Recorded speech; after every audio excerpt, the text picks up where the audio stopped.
Good morning प्यारे बच्चों। आज की डिजिटल क्लास में आप सबका स्वागत है। अब आप इस विषय के वीडियोस एक साथ भी देख सकते हैं। इसके लिए वीडियो के नीचे मेरी चैनल का नाम है। चैनल में जाके प्लेलिस्ट में जाएंगे तो इस विषय के वीडियोस एक साथ देख सकेंगे।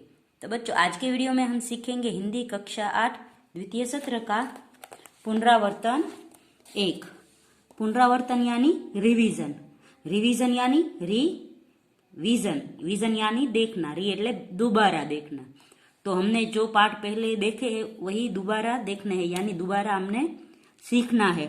और उसी में से कुछ प्रश्न यहाँ दिए गए हैं जो व्याकरण के भी है और क्वेश्चन आंसर भी है।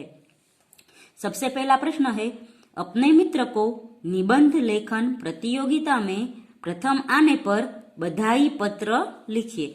तो यहाँ पर आपके मित्र को निबंध की प्रतियोगिता हुई है, उसमें वह प्रथम आया है तो उसको बधाई देनी है, तो इसके लिए पत्र लिखना है।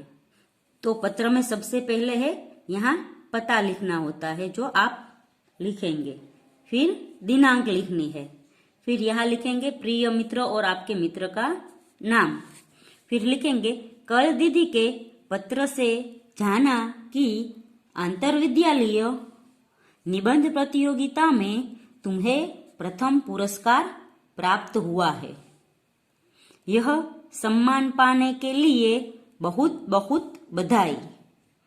भाषा के प्रश्न पत्र हल करने में तुम हमेशा अव्वल रहे हो।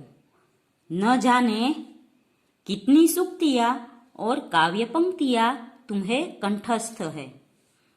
इनका उपयोग कर निबंध लेखन में तुम सदा ही बाजी मार लेते हो।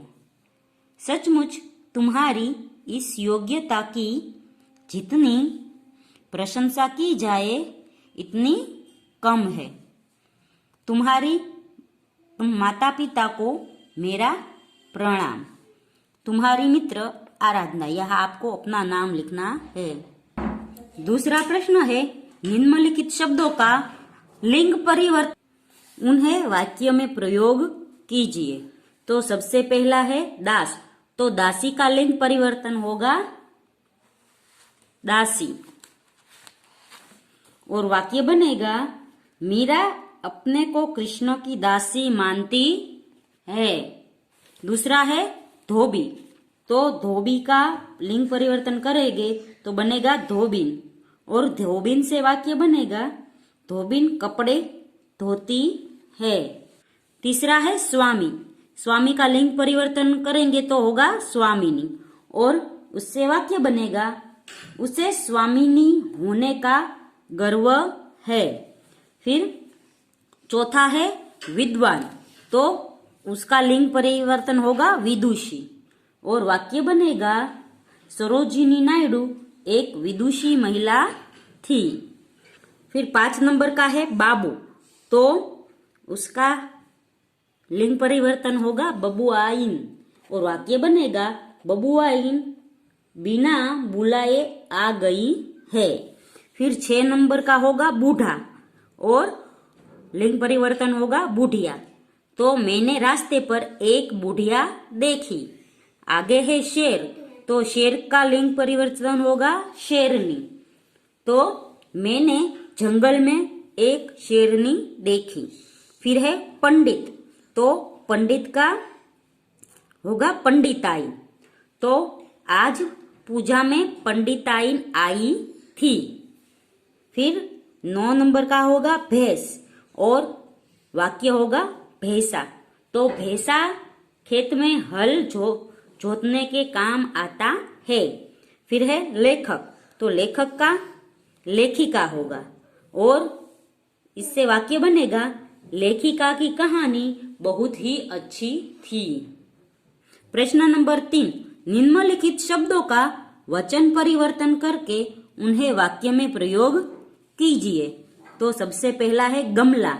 तो गमला का बहुवचन होगा गमले और वाक्य बनेगा इतने सारे गमले मैंने बाजार से खरीदे। फिर है माला। तो उसका बहुवचन होगा मालाएं और उसका वाक्य बनेगा ये मालाएं बहुत अच्छी है। 3 नंबर का है कहानी और उसका बहुवचन होगा कहानियां। तो मेरी दादी मुझे कहानियां सुनाती थी। फिर 4 नंबर का है तिथि और उसका बहुवचन होगा तिथिया। तिथिया से वाक्य बनेगा कुछ तिथियां बहुत शुभ होती है। फिर 5 नंबर की है डिबिया और बहुवचन होगा डिबिया, क्योंकि यहाँ चंद्र बिंदी आएगी तो डिबिया बहुवचन में आ जाएगा चंद्र बिंदी लगाने से। ये एक व्याकरण का नियम है। ये डिबिया खाली है। फिर 6 नंबर का है चूड़ी तो उसका बहुवचन होगा चूड़िया।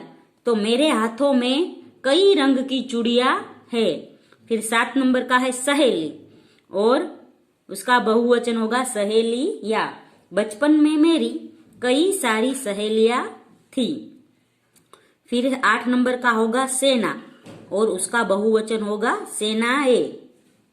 और इससे वाक्य बनेगा दोनों देश की सेनाएं युद्ध के लिए तैयार है। फिर 9 नंबर का है चीज और बहुवचन होगा चीजें। तो इससे वाक्य बनेगा आजकल सभी चीजें महंगी हो गई है। फिर 10 नंबर का है वस्तुएं, वस्तु तो उसका बहुवचन होगा वस्तुएं और इससे वाक्य बनेगा पिताजी कुछ वस्तुएं लाना भूल गए। फिर 4 नंबर का है निम्नलिखित इकाइयों को पढ़कर इनमें से आपको जीवन में उतारने जैसी कौन कौन सी बातें अच्छी लगी उनकी सूची तैयार कीजिए। तो इकाई नंबर 4 है कर्म योगी लाल बहादुर शास्त्री जी। तो इससे हमें कौन कौन सी चीजें अपने जीवन में उतारने लायक लगी वो हमें लिखनी है। तो उसका जवाब होगा भाग्य के बजाय अपने चिंतन और कर्म पर विश्वास रखना। दूसरा होगा बिना फल की आशा के कर्म करना। फिर 3 नंबर का होगा अपने उद्देश्य के प्रति दृढ़ आस्था रखना।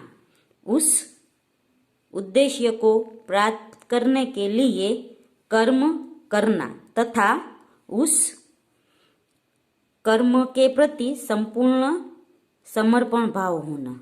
फिर 4 नंबर का होगा आत्मसंयम।